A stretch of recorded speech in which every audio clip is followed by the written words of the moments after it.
Welcome back to the Free Mind Podcast, where we explore topics in Western history, politics, philosophy, literature, and current events, with a laser focus on seeking the truth and an adventurous disregard for ideological and academic fashions. I'm Matt Burgess, Assistant Professor of Environmental Studies and Faculty Fellow of the Benson Center for the Study of Western Civilization at the University of Colorado Boulder. My guest today is Brandon Warmke. Brandon Warmke is Associate Professor of Philosophy at Bowling Green State University and the Spring 2024 Visiting Scholar in Conservative Thought and Policy here at the Benson Center. He is co-author of several books, including Grandstanding, The Use and Abuse of Moral Talk, Why It's Okay to Mind Your Own Business, and Conservatism, The Basics, which will be published in 2024. We discuss his book, Why It's Okay to Mind Your Own Business, as well as the state of conservative academic and intellectual life.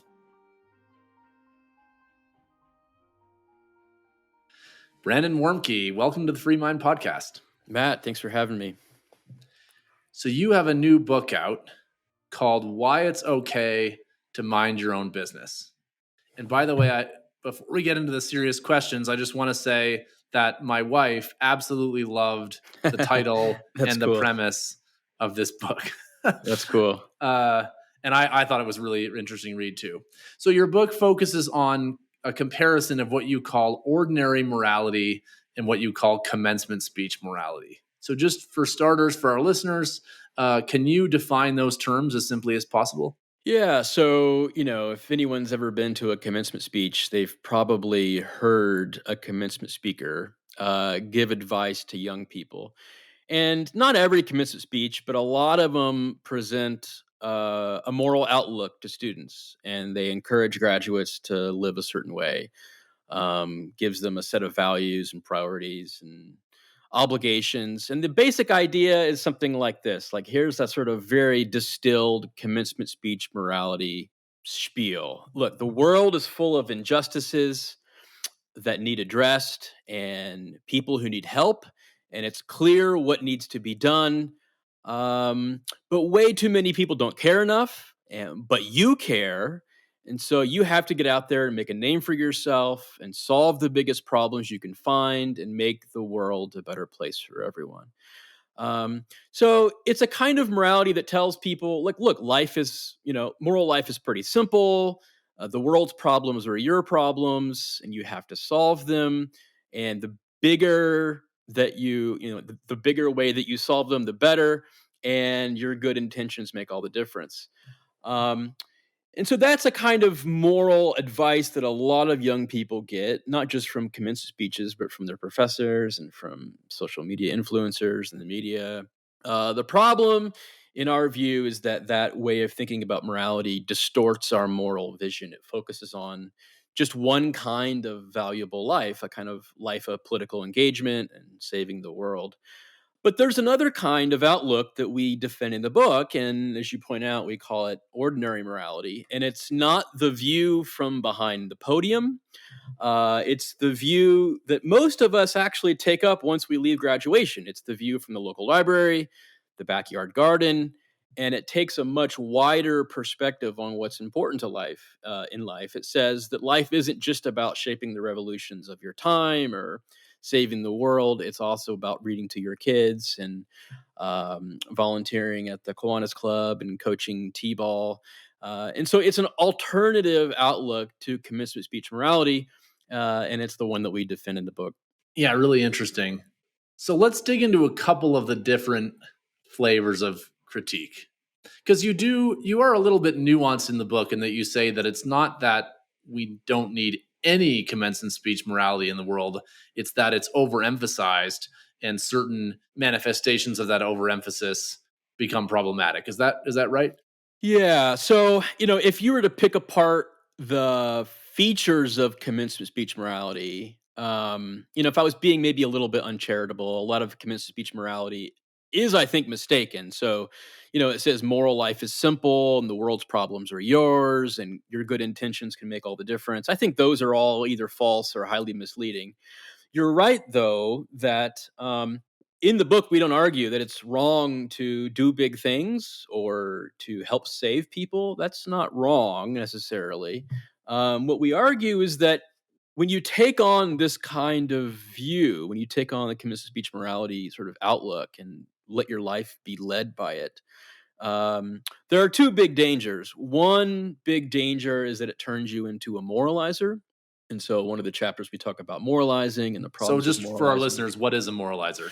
Yeah, so a moralizer is someone who inappropriately enforces morality. So we're all kind of enforcers of morality. We go around blaming people, encouraging people, intervening in other people's lives to tell them what to do or what not to do. And that's important. It's important to enforce morality. But a moralizer oversteps important boundaries and in how they enforce morality. And we can talk about some of those if you want. So one danger of commit speech morality is it turns us into moralizers. We enforce morality when we really don't have any business doing so. And the other danger is that it turns us into busybodies. So whereas the moralizer is the person who oversteps boundaries in enforcing morality, the busybody is the person who goes around overstepping important boundaries in helping behavior. So, of course, it's important to help people, but what the busybody does is oversteps legitimate boundaries of helping and tries to help when they really have no business doing so. And so those are the two main sort of drawbacks of commitment speech morality. And in the book, what we try to argue is that these are pretty significant costs, and that we should be wary of adopting this moral outlook. So, let me try to break your critique apart into two types. The first type I would consider mathematical, right? So, if commencement speech morality, even if it wasn't giving advice that's misguided by its own standards or by its own ends, as you argue persuasively it often does, saying that you should all try to live exceptional lives is mathematically self contradictory, right? Exceptional lives definitionally are exceptional, right? Uh, Yeah. so I guess maybe to bring it back to is the error, like, where's the error in that mathematical contradiction in terms of commencement speeches? Is it come from the speaker, where the speaker is literally saying you should all be exceptional when that's not possible, or is the error coming from the listener, where what the speaker's really saying is you should all strive to do good things and some of you will succeed, and the listener is thinking, well, if I don't, solve global poverty, then I'm a failure? So that's a good question. I think the error is on both the speaker and the young people who go out and try to act on this advice. I mean, of course, most college students, they don't follow this advice, but many of them do. So here's the error as I see it from the commencement speaker. There is a kind of encouragement to a very specific kind of life, one that aspires to, to put it simply, to save the world. Okay, so um, I think a lot of commencement speakers think that or have this view that because they themselves are like usually exceptional. They're usually like journalists and politicians, and they're CEOs and they're entrepreneurs, they're billionaires, often donors to the university. They are themselves special. Otherwise, nobody would want to hear from them. I mean, no one wants to hear, a commencement speech from your local dentist or something. Like that's not usually all that interesting. No offense to dentists listening. I don't want to hurt the dentist clientele of your podcast here, but so there is this advice that like everyone needs to be exceptional, or like you coming from this, elite college or university, like you are the chosen one, like you're the one that we've been waiting for. And I think that sets a lot of students up for failure because, of course, as you point out, not everyone can be exceptional. Not everyone can be excellent in the sense of living a life of excellence that's defined by saving the world or doing big things. There's lots of ways to be excellent, but not all of them involve saving the world. And so, there's all this research now, like there's like, like why are young people so depressed? And there is some evidence that holding young people to extremely high moral standards of accomplishment is actually leading some young people to be depressed. Like, oh, if I can't save the world, if I can't, stop inequality, if I can't, like make sure the right politicians are always elected, then I'm a failure. You can see why that would be really devastating to a lot of young people. Is this is this analogous to what Instagram does to young girls' body image? Right. So you only see pictures of everybody where they look their most perfect and they're airbrushed, and you think, how could I possibly compare myself to that? And Yeah. analogously, the commencement speaker is saying, it's your destiny to be exceptional and to change the world. And so Yeah. therefore, if you don't, how do you measure up? Yeah. I think there's a lot of anxiety. It's hard to know like what proportion of young people feel this way. But among the strivers, I think there is a lot of anxiety about like I think a lot of young people are told they need to do these big things. And yet, a lot of them in their heart of hearts want to get married, settle down, have families. They want to live a quiet life. I think there is a lot of anxiety about like, am I doing enough? Am I doing enough to save the world? And I think that can be a good question for everyone to ask themselves. But if that's like your like the frame with which you live your life, like, am I saving enough people? Am I doing enough good? Am I canvassing enough door to door to elect the right politicians? That I think is where a lot of the anxiety comes from, and that's unhealthy. So, So, so yeah. let's put a pin in anxiety, and I want to come back to it later because I think it relates to the Peter Singer argument that you talk about in the book a little bit. But I want to get to the second, what I would call the second category of critiques that you have about the commencement speech morality, and that is that it rests on faulty premises, and sometimes for that reason fails at its own stated ends. So you talk about moralizing.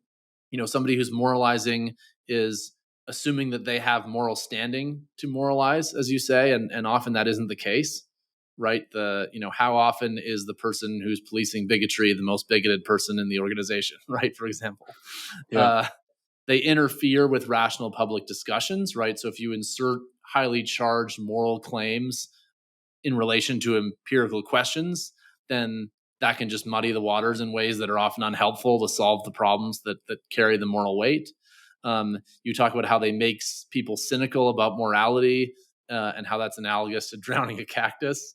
And then you talk about how people use their emotions and their emotional displays as a substitute for maybe less glamorous but more effective direct actions.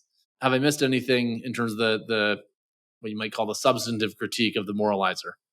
Yeah, it's also just annoying. I mean Yeah. I mean, think about like so one of the things we suggest in the book is like moral enforcement is important. Like it's good that we promote morality and try to get others to act morally and criticize bad people and so on. All that's good, but if that's all we did, um, moral life would be nothing more than just a series of like annoyances and public hectoring. And a lot of people think that moral enforcement, because it's often good, means that it's cost free. But moral enforcement has a cost. Like you're intervening in people's lives, you're interrupting them, you're coercing them, you're telling them that you're better than them, at least in this respect. And so, imagine a world in which all we did, even if we had the right moral views. So set aside, which we don't, obviously. Like a lot of us have bad moral views, myself included, and we just don't know it. But imagine that everyone had the right moral views and we were constantly enforcing the right morality on everyone. Life would be pretty unpleasant. And so, for all the reasons that you mentioned, the sort of social costs of enforcing morality when we really don't have the place, it's not our place to do it. There's just the minor annoyances of life, which you might think, oh, those are minor, but they add up, and they add up on a large scale. And I think I think you would agree, a lot of people don't speak up and speak their minds because they're afraid of this sort of moral hectoring. And Well, so so yeah, this is a great segue actually back a little bit earlier than I planned, but it's a good segue back to the mental health point you made, right? So a couple things on that.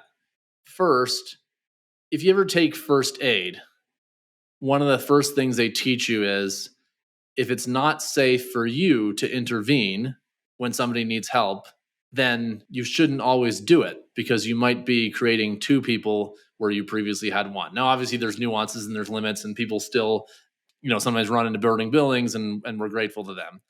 But I think this one way to think about, I think what you're getting at is if a movement of moral enforcement becomes so exhausting and so damaging to people's mental health, at some point it becomes unsustainable, even for the people who are actively engaged in it. Is that right? Yeah, that seems right. I mean, it seems right, and also, sort of like a priori, it seems right, and it also seems right sort of anecdotally. I mean, think about the people who were the most aggressive moral police officers, the people who were constantly policing others' behavior. I get on Facebook and I have a charity and someone chimes in, "Oh, but this isn't the best charity. You really should be doing this." Someone who interrupts me as I'm going about my day and like, "Oh, I noticed that you're wearing a leather belt. Don't you care about the animals?" Like, imagine the people who like constantly go through their lives. These don't seem to be happy, flourishing people. And so, for lots of reasons that, like even some of these ancient philosophers pointed out, like it looks like, there is this thought that, if you really care about morality and you really care about people being good and living virtuous lives, like focus on yourself first.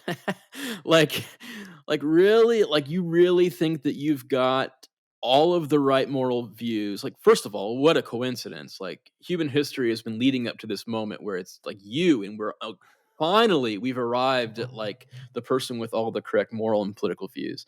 Um, what are the odds of that? Really unlikely. And then to abrogate yourself to like, yeah, to like the position of being the moral cop when often things aren't that important, or you don't know enough, or you just don't have standing, or you'd be a hypocrite.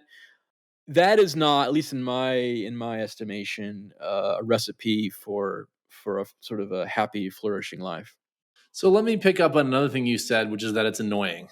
And I think that there is a deeper social psychological point there. And that is that one of the main social psychological functions of moral policing is group cohesion and group and maintaining group solidarity, but also maintaining group cooperation and policing violations of group cooperation. It's also the case that extreme moral policing undermines group cohesion and undermines group solidarity, and therefore makes it harder for groups to accomplish things at scale or even to exist at scale. I think, anecdotally, my impression is that the more fundamentalist religious sects are, the more they both tend to be smaller in their number of followers, and the more they tend to have their morality enforced through either negative stories, if you don't do this, you're going to go to hell, or through negative direct, punishment. Yeah, I think you're right. It's very hard to keep a coalition or a community together when you have shifting and expanding moral rules. Um, so, as we record this podcast right now, what is today? January 31st of 2024.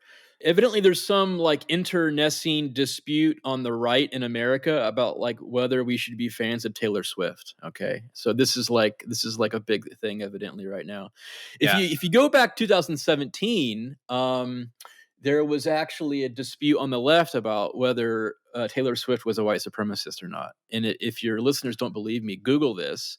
Her lawyer or agent actually had to come out and like disavow Trump because she hadn't spoken publicly about Trump. Right. She had the Michael Jordan approach to Right. politics up to that And point. people Right. were saying, in fact, there's this amazing article that was written by some like leftist West Coast blogger that basically goes through all of her music videos and finds like all this like Nazi imagery in them. Okay, so you can go. So it's like, okay, so now so 2017, the left is divided about whether Taylor Swift is a Nazi, and now the right is divided. Apparently, who knows how much of this is actually legitimate? Like, it's just but a Twitter thing. But like now we have to have a discussion about our views on Taylor Swift, and so one reason to keep a lot of our moral enforcement, to keep it minimal and to stop the expanding sort of moral arms race of what counts as a person in good standing in our community is just to not bring these things into public square. So especially in an extremely diverse, pluralistic environment, like people just disagree about all kinds of stuff, like public breastfeeding, like should you wear leather? I mean, these are all things that people just disagree about. setting aside religious disagreements, like, are we really going to bring all of that in the public square? And are we really going to hash all of that out? Now, let me ask you something about that, actually, Yeah. because it strikes me that maybe an unstated premise of that argument is that certainly is true for all your examples that you just talked about, is that the stakes aren't that high about the thing that we would be fighting about in the public square, right? So is Travis Kelce a political prop? Evidence, in my opinion, Yeah. suggests he's not, right? But Right. even if that was a legitimate question, the stakes don't seem high enough that it's worth fighting about. Spencer Cox, the governor of Utah, had a good tweet about this in exactly this context. Okay, but what about, if you think about like the abolitionists, in the 1800s, right? That was clearly an issue that bring to the fore in the short term was divisive, right? It brought the country to a civil war. And yet, I think you would struggle to find anybody today who would argue against the idea that it was worth it, because the injustice that that conflict brought to the fore and then ultimately resolved was so great that it was worth fighting over. Yeah. So, would you agree with that caveat? And if so, how do we decide what's a big enough stake that it's worth society-wide conflict? Yeah. So there are important moral questions and challenges that presumably like everyone has a stake in. We're not denying that. I mean, of course it's true there are massive social problems and perhaps people should be more vocal about some of these problems. However, I have to say it's really easy, and there's probably some great psychological explanation for this. It's really easy to work yourself up into a lather about things that objectively are not that important, but are extremely important to you. And so the question is like, how do I know? How do I know when something is important enough for me to make a big deal out of it publicly? And I think that's much more difficult than a lot of people suggest. So here's a heuristic. Take it down 10 like take it down, take your rate of moral enforcement down 10%. That's probably going to do a lot of good. So if like you're really up in arms about lots of things that that you don't like in the world, people do this or that or whatever. Take away in your own estimation sort of like the bottom 10% of what you think is important and what you think it's good to call people out for or to blame people for. You're probably going to do a lot of good. That's still going to catch a lot of really important things. But the idea is that on the margin, social morality will be improved by removing some things out of the public square that we don't have to discuss. So you can ask your question like, is this really important? Do I, is this something that I can make much of a difference for? So a lot of people just, I think we overestimate how effective we are at like doing these like, if you're just an average person who works at a public library in rural Illinois and you homeschool your kids and like you volunteer at the Kiwanis Club and you coach T-ball or whatever, like it's I think it's likely that you are going to do much more good being faithful in those little things than trying to like change some large scale, social, affect some large scale social problem. Now, sometimes that very argument gets twisted in a way that I think you would still consider problematic moralizing. So, for example, in the height of the 2020 social unrest, right, a common conversation that you would hear inside organizations is, why are you so focused on microaggressions in our department when there are women suffering under real oppression in Afghanistan, right? That's kind of one example. And a Yeah. common answer to that would be, I have no power to shape the lives of women in Afghanistan, but I do have the power to influence, especially in this moment where all the administrators are listening to me, I have the power to influence the department. And so my guess is you would still object to that sort of moralizing, and yet it does seem to use the very argument you just made in a way. Yeah, that's a nice thought. I mean, what I would say in response, if I had more time to think about it, I probably have something better to say. But one thing to say in response is just because something is small doesn't mean it's good. um, so to focus on, to all, so you think, look, yeah, I can't really affect whether women in, Yemen are being oppressed. I can't really do much about that. Okay, that's probably true. Therefore, I'm going to police my colleague's speech and look for idiosyncratic and novel objections to how they use pronouns or whatever. So the question is like, okay, so the first part is probably right, but you pivoted to this other thing that again, it's a kind of issue of social moral enforcement. So it's not like here are the things that I can do in my life that are actually good, right? That I preserve the good things around me, or I volunteer at Big Brothers Big Sisters. Like these are all things that are positive that don't involve like going around policing people's behavior. The question I would have for someone like this is like, what is driving you to want to be a moral cop? Like, why is that the thing that you want to do most instead of these other things that presumably are going to do much greater good, or at least probably not do any less good than policing your colleagues' microaggressions? Like, what is the impetus to like play moral cop? This is one thing I've never understood about about a lot of academics. Like, they really want to push people around. They really want to tell others how to, what words to speak and how to advertise this event and how many speakers of this group you have to have. And that becomes, a large part of their like on the job time is spent policing others' behavior. And that I've just never really understood, like, what's the argument for thinking this is how you're going to do good in the world?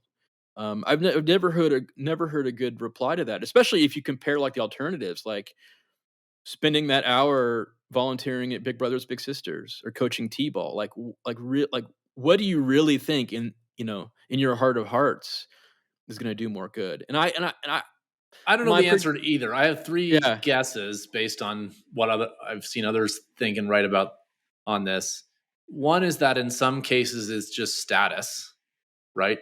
Especially see this with disciplinary differences, right? There's almost an inverse correlation between the amount of moralizing in a discipline and the amount of respect it gets outside of the academy, Yeah, this is right? a And so yeah, maybe this is there's like a a pushing people around is maybe a status game for some people.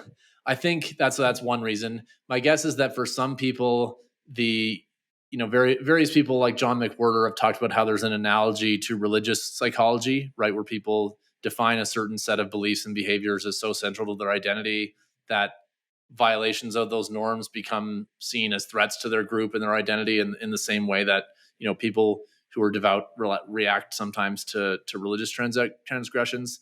And then I think that would be my second guess, and my third guess is the version of the saying hurt people hurt people, that there's that in many cases there's some kind of coincident lack of flourishing and or mental anguish that's being projected outwards. Those would be my guesses, but I don't know.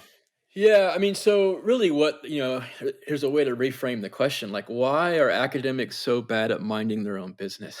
It's like, why, and one, I think you're right. You're certainly right about the overconfidence. I think, and this is, again, this ties back to the commencement speech morality. I mean, very few commencement speakers tell like graduates, like, hey, you could be wrong about, like, no commencement speaker at Oberlin or Yale is like standing up in front of these graduates and being like, you could be wrong about almost everything you believe about politics. That is not the message. The message is like, you pretty much have the right framework. Go out there and impose it on the world and See, make the I world think better. for some academics, it's maybe overconfidence, but it's maybe overconfidence that's counterintuitively driven, at least in part, by latent insecurity, right? Like if you're in a field, and I'm just going to remove your and my fields from the equation. So I'm going to talk about fields that neither of us are in, right? Oh, you can look. Um, You should totally attack philosophy, and I will join in if you do. But well, but I don't want this I don't want this line of reasoning to be viewable as either self-deprecating or self-serving. So let's okay, let's just take ourselves out of it. If you're a computer scientist, right, or if you're an engineer, society society values your skills, right? And so if you're in and because of that, your status in society in some ways is less dependent on your moral superiority, right? You could be somebody that's seen as morally flawed, and yet if you have these kinds of hard skills that are valued and useful to society in other ways, people are willing to give you a pass on it, right? Think about how many of the harshest critics of Elon Musk who don't like his politics still will often begrudgingly admit that he's done a lot of good for renewable energy, right? As kind of one example. Right. On the other hand, what if you're somebody in a discipline, and we're not going to say philosophy, what if you're somebody in a discipline that, whose currency is not, empirical insight, whose currency is not building things, building machines that have clear functions. It's not building companies. If you don't have any, if society is not willing to grant you any kind of moral or aesthetic superiority, then at some level, what claim do you have to be part of the elite, which is what anybody in the professoriate probably at least unconsciously imagines themselves to be? And my guess is that certainly the types of fields I'm describing are the ones that have the highest fraction of moralizers in my experience. And I wonder if some of that is driven by a subconscious realization that moralizing might be one of their only claims to, special status, special right to be listened to in society. What are your thoughts on that as a Yeah, philosopher? so that's interesting. So I'll say something. There's something I'm suspicious of, and then something I think is right. The thing that I'm skeptical about is I don't. If there is a kind of status anxiety, I don't think it's. I don't think it's a comparison to like people outside of academia. I don't think most academics, when they're on their high horse about Trump or whatever, it was COVID for a while, whatever it is. I don't think when they're on their high horse that their moralizing is driven by a fear that their skills are not valued by society at large. That I'm a little that might be true of journalists or something who has a wider audience, but academics, most of them, like I'll talk about philosophers. Most philosophers are talking to other philosophers. And so I'm not sure, if they have this deep-seated unconscious anxiety about them, earning their paycheck from the taxpayer or whatever. I'm not sure how to assess it if it's really sort of hidden in there motivationally. I think here's my story, and it's a story that we gave in our my co-author and I, we gave it in our previous book on grandstanding. Here's what I think's going on. Also a really good book, by the way. Thank you. It's thank you. Here's the basic idea is that most people think of themselves as morally better than average. And I suspect that I don't know if there's any empirical literature on this. There is a lot of literature showing that most people think they're better than average morally. I'd be shocked if there wasn't evidence that academics think that they're much better than average morally. So the priest is the analogy. Is that where you're going with this? The priest. Basically, that moralizing academics see themselves as equivalent to what you would have thought of as the priest class, 200 years ago. That could be that. I think that, yeah, there's probably something right. And it has to do with self-selection, who ends up in the professoriate. It has to do with how they're educated.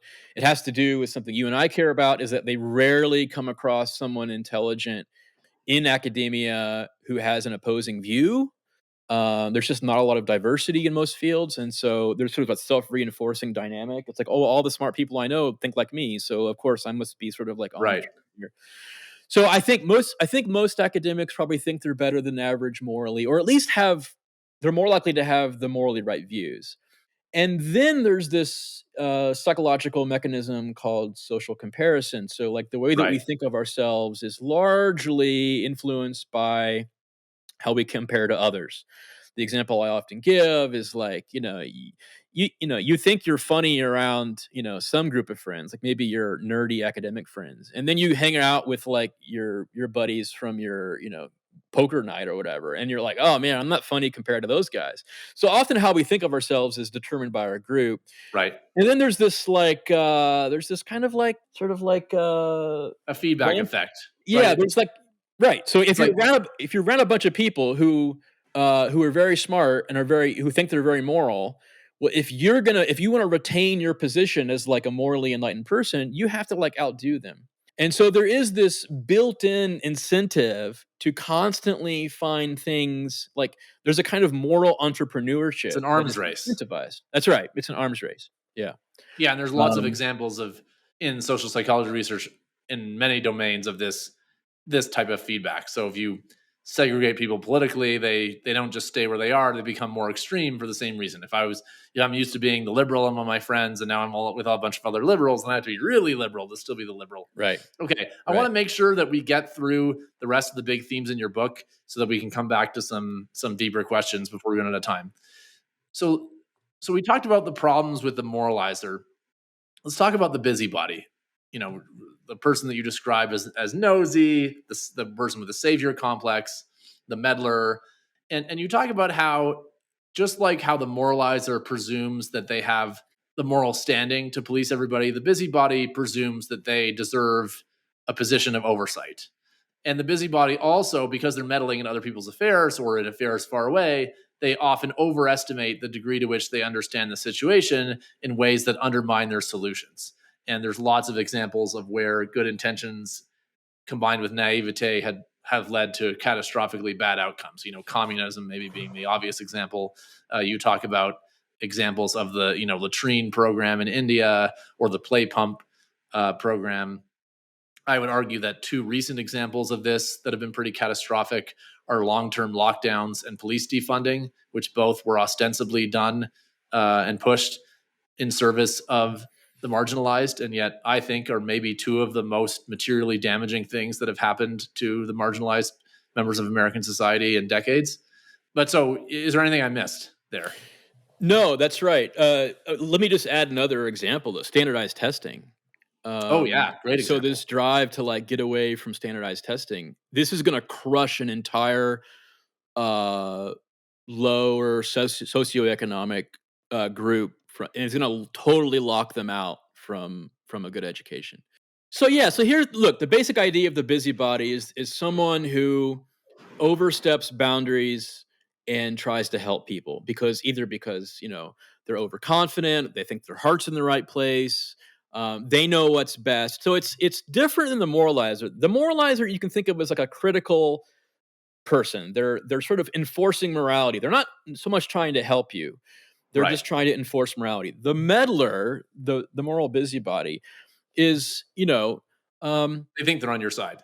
they're on your side, right? And some of this behavior is just annoying, right? It's the guy who goes around the gym trying to help everyone with their weightlifting form. It's you walk up to a woman at the bus stop and you say, "Oh, I think you're using the wrong shampoo for your hair type. Let me actually recommend." So that sort of stuff is annoying. But as you point out, on a large scale, this sort of meddling can have disastrous consequences. So think about historically a lot of government housing projects, arguably the Second Iraq War, a lot of humanitarian interventions are like this. They just, cause all kinds of destruction. And so the idea is, look, perhaps counterintuitively to a lot of people, simply trying to help someone or a group of people with good intentions does not guarantee and perhaps doesn't even make it more likely that you are going to have good outcomes. Now, for someone like you who's been trained in these sorts of issues, like this is like the most obvious thing in the world. Of course, like setting out with good intentions doesn't guarantee or make it likely that you have good outcomes. But I have to say, even when we were writing these chapters in the book, like my co-author and I were like, are we sure we need to say this? Like, but it's true. Like we encounter all kinds of people who really do seem to think, think about like the policing stuff that you mentioned. I mean, like 2020, 2021, there were people, serious academics, like this guy Jason Stanley at Yale, he's a philosopher, like seriously arguing that like we should like empty the prisons and like not have police. And I'm just like, what? Like, it's because they care. Presumably it's because they care. I don't want to impugn his sort of compassion, but like, what do you really think is going to happen? And so Yeah, the problem, yeah, go ahead. I was going to say, yeah, there have been a couple examples like that reminded me of this saying that I saw once on Twitter, which was the worst thing that ever happened to academics reputations on Twitter was academics on Twitter. That's right. Yeah. I'm kind of thankful for it. I mean, it's laid bare a lot of just really childish thinking about how the world works, which I think, is bad in the short term, but I think long term, I think it's good for a lot of people to stop listening to academics. From people whose very value proposition is that they have sophisticated thinking about how the world works, That's right. And that's the That's thing right. that I think is going to be a huge challenge for trust in universities. Okay, we talked about why the commencement speech morality is flawed. Let's talk about why the virtues of the ordinary morality. So you Yeah. talk about how putting down roots, helps people develop place attachment, which can be important for mental health, gives you a stable background against other changes. It builds community in a way that community cohesion in a way that being in a bedroom community or moving around, if everyone moved around all the time, wouldn't. Think about how, books like Bowling Alone that have talked about how the decline of bowling leagues and churches and other kinds of small scale local social organizations have had devastating impacts. You talk about how good home life creates refuge, hospitality, gives you, there's virtuous and trying to think of what's the right word, virtuous and self improving types of solitude. So what have I missed in terms of the virtues of that you describe of the ordinary morality? Yeah, well, so the first half of the book, as you point out, is the dangers of minding others' business, and the second half of the book is the virtues of minding your own. And so, the question then obviously is, well, what is your business? And the book is not called "Why It's Okay to Be a Rugged Individualist" or "Why It's Okay to Be Selfish," right? So the question is, like, what does it mean to attend to your business? What is your business? And committing yourself to a local community and putting down roots and creating a good home and solitude. So these are all ways that we think about being what the sociologist Edward Shills called a maintainer. So it's easy to think that what life is about is being an innovator or a founder or a mover and a shaker, an entrepreneur, an influencer. It's easy to think that's what life is about. But, you know, stuff deteriorates. Like, if things are not taken care of, if things are not loved and preserved and developed affections for, um, they will go away. Like, if no one preserves these things, people aren't going to take care of them. And the two main things we talk about in the book are your habitat. So, and I don't mean literally like your environment, Uh-huh. and also your local institutions. So these are things that people for hundreds of years have invested their lives in building and preserving and caretaking, and they've handed them off to people like you and I. And when you and I listen to commencement speech morality and say, well, I need to go start something new or build something big or solve a huge problem, what we're saying is, look, now there's one less person to maintain these good things out there. And that may be what you and I need to do, is go be a founder or an innovator or something. But the world needs maintainers, lots of maintainers, like public libraries and Kiwanis clubs and local parks and all these things. It's a bit quaint to even list these things. It sounds a But bit by the silly. way, as an economist, this is so obvious, right? We call this depreciation, capital depreciation. Yeah. Right? And anyone who owns a car would consider it obvious that you have to take your car in for regular maintenance. Right. And so basically, I think what you're saying is society and local institutions and family is the same thing. Yeah, in the book we call it social erosion. So just like, you can have soil erosion where you literally, like, fields and farms are destroyed because of erosion, and they're not taken care of and preserved. The soil is not preserved. You can have social erosion. You can, and I think, your listeners probably don't need many examples. I mean, just look around and you can see, like, look, if things are not taken care of, they get destroyed. And so I think it's really, I mean, here's one really bad thing about commencement speech morality is it derogates maintainers. It derogates this kind of lifestyle. It discourages young people from pursuing this kind of life. And it also kind of makes people think that that kind of life is somehow second best. Like, if you're not out creating a new app to, I don't know, recycle bottle caps, or you're not figuring out how to, build wells in, Somalia or something, that this kind of life is second best. And I think that's just really unfortunate, because there are a lot of people who live incredibly noble, generous lives, who work at a local library, who raise their kids right, who teach them how to be kind and virtuous and loving and productive members of society, that no commencement speech is going to celebrate. I mean, this is why I love this. There's this famous David Foster Wallace commencement speech. It's called "This Is Water," and the idea in that speech is sort of, in a way, is an inspiration for this book, which is that, like, a lot of the things that are humdrum and monotonous and day to day, like, that's the important stuff. And so that's the inspiration of the second half of the book, is that there is a kind of life, a kind of maintainer life, that's incredibly important. Okay, so I'm gonna try a couple of claims on you, and the first one I think is not going to be controversial either to you or your critics, and the second two will, I suspect, be friendly to you and controversial to your critics. But let's try. All right.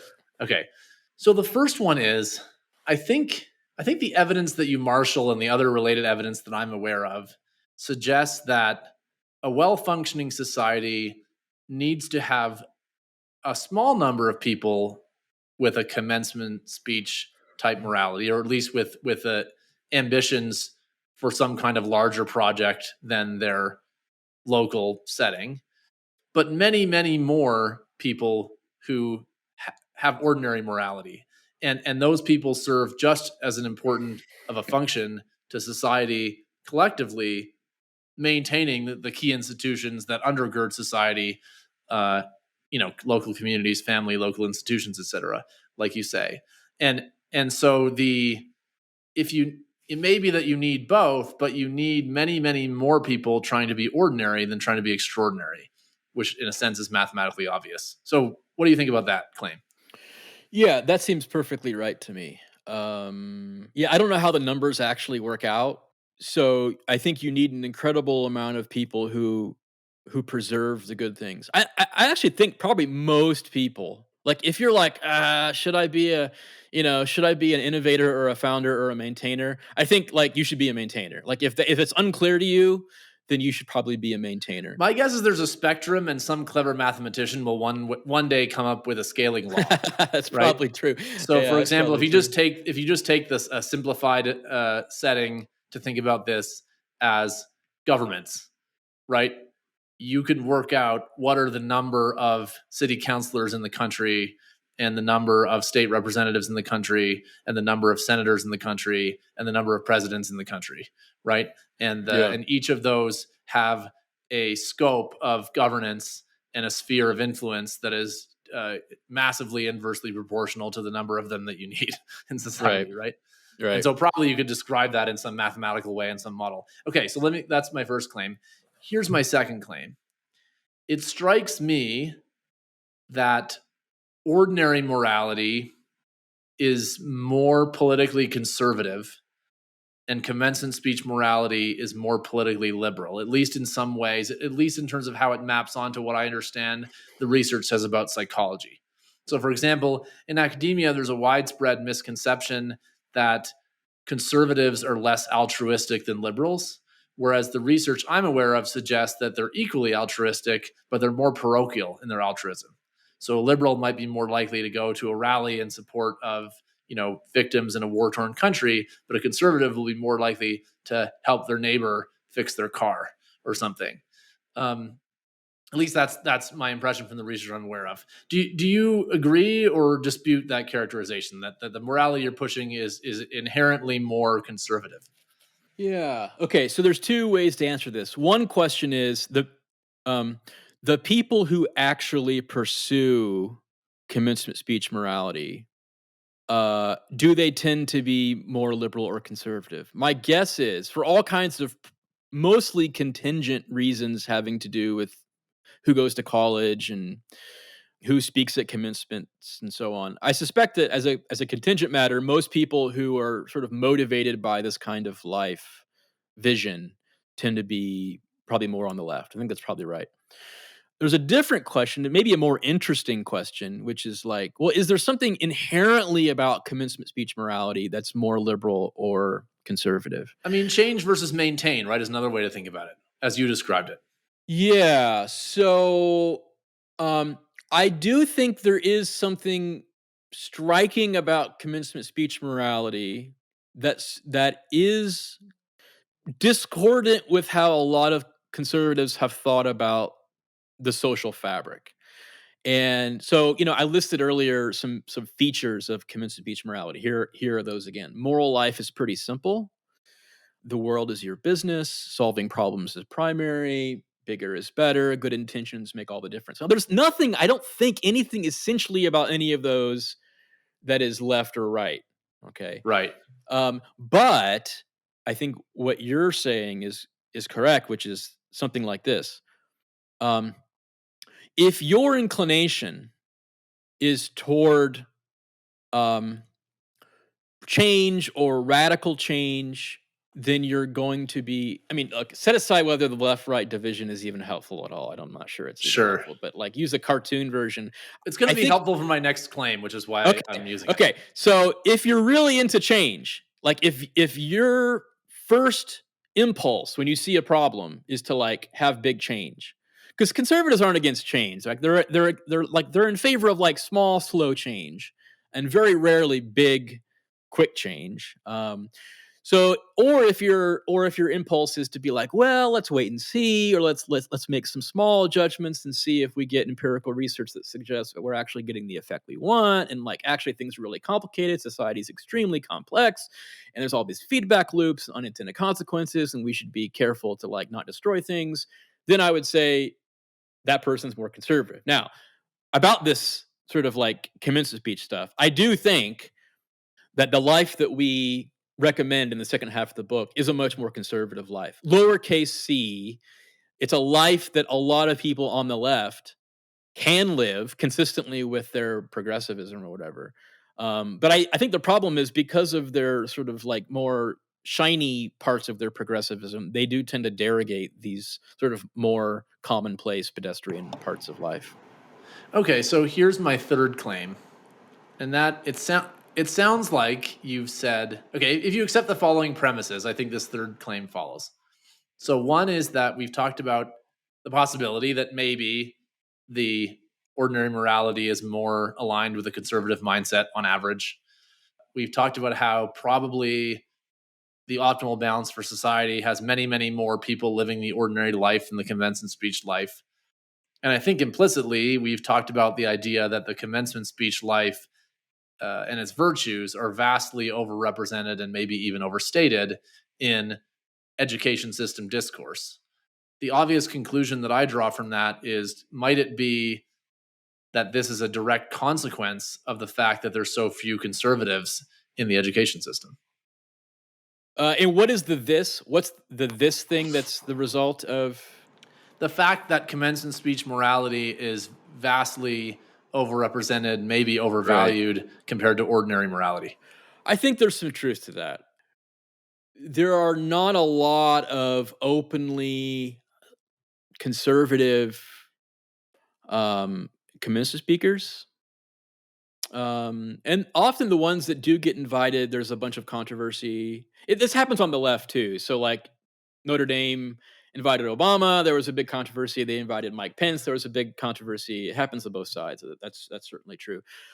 But I think given who gets invited, so it tends to be politicians, entrepreneurs, journalists, actors, celebrities, writers. It's gonna, just the demographics of those groups are gonna be more left leaning. But I'm not talking about commencement speeches specifically so much, right? The commencement speech morality, sure, comes out in commencement speeches, but it's also kind of a soup that we all swim in, certainly in higher ed, certainly in disciplines like mine that are, environmental studies that are oriented around solving a problem.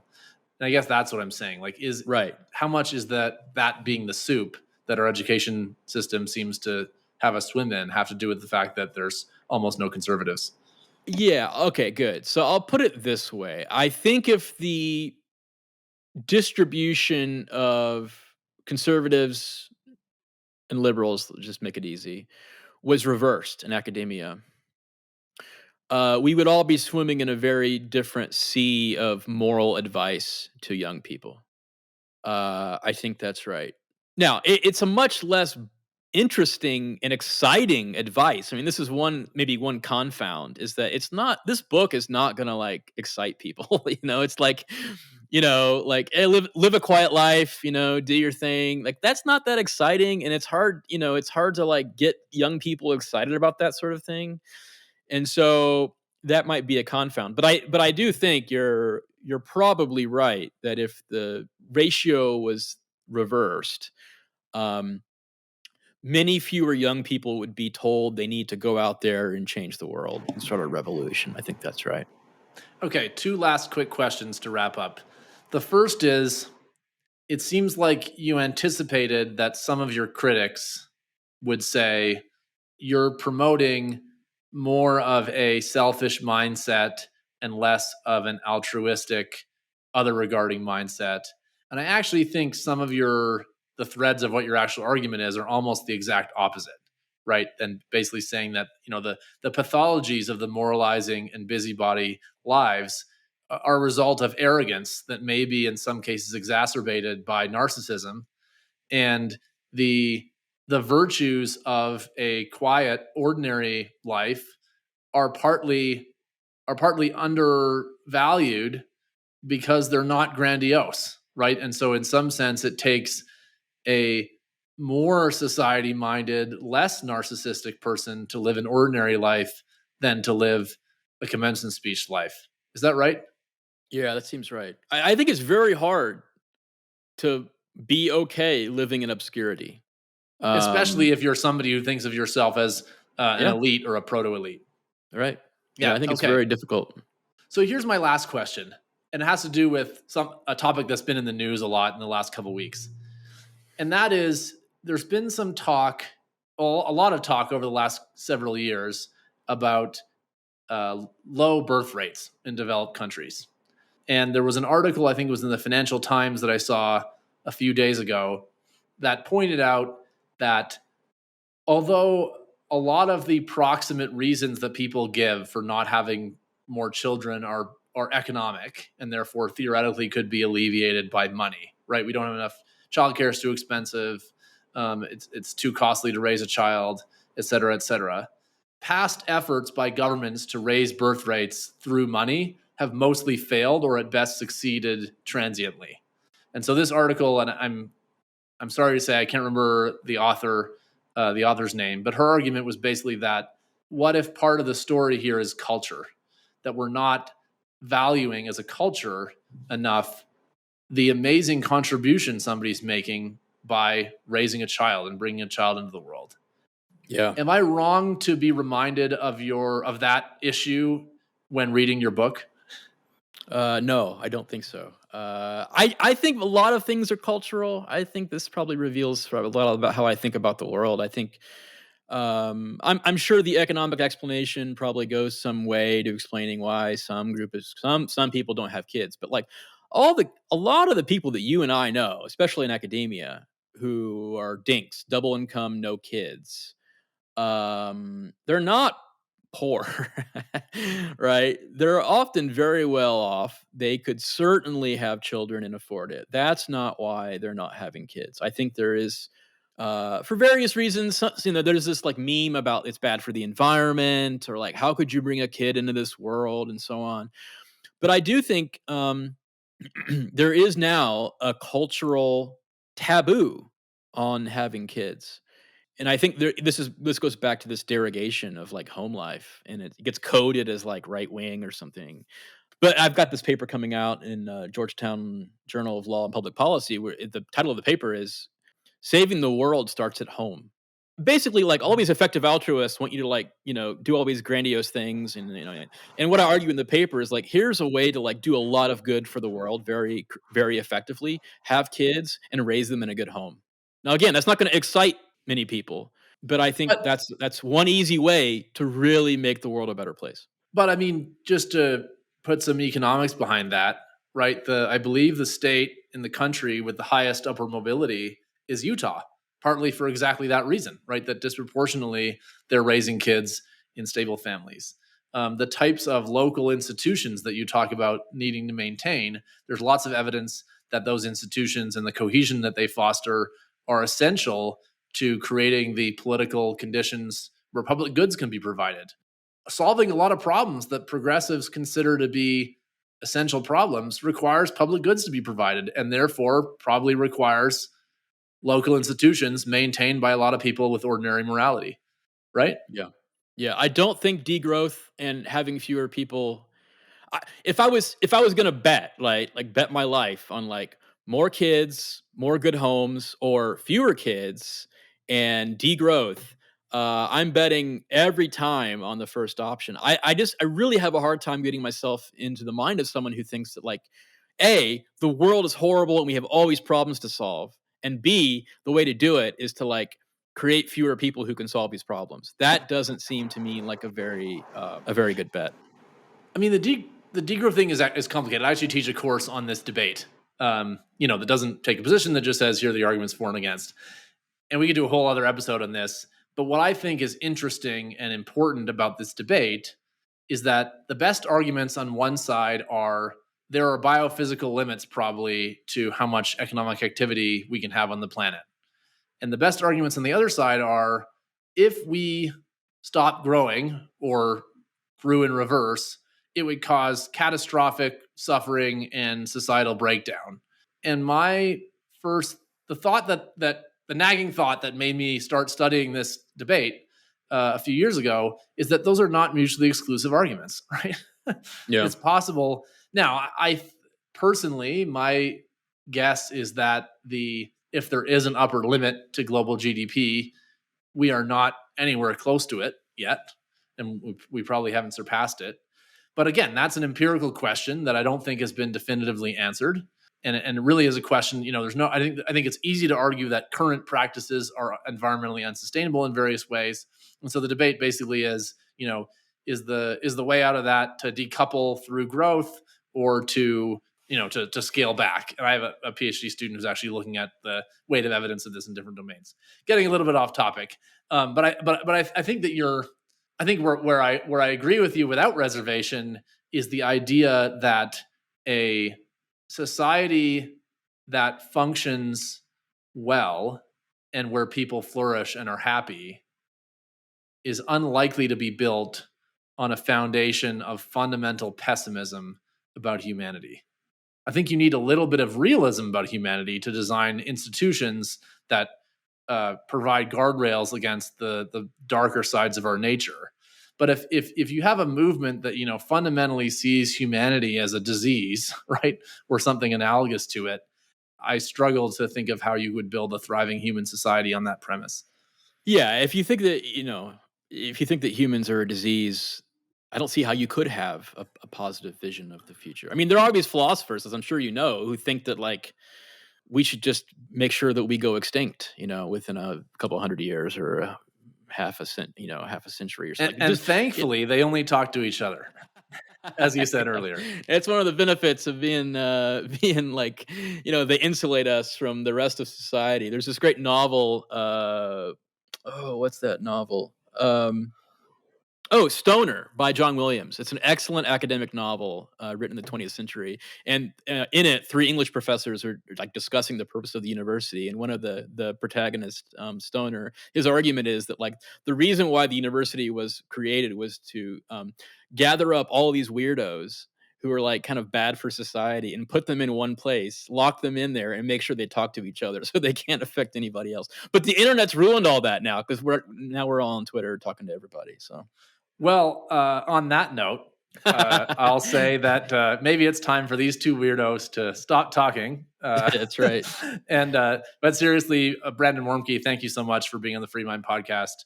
I highly recommend your book, Why It's Okay to Mind Your Own Business. I also recommend your earlier book, Grandstanding, The Use and Abuse of Moral Talk. Go check those out if you're listening, and we'll see you soon. Thanks, Matt. The Free Mind podcast is produced by the Benson Center for the Study of Western Civilization at the University of Colorado Boulder. You can email us feedback at freemind@colorado.edu or visit us online at colorado.edu/center/Benson. You can also find us on social media. Our Twitter, LinkedIn, and YouTube accounts are all at Benson Center. Our Instagram is at The Benson Center, and the Facebook is at Bruce D. Benson Center.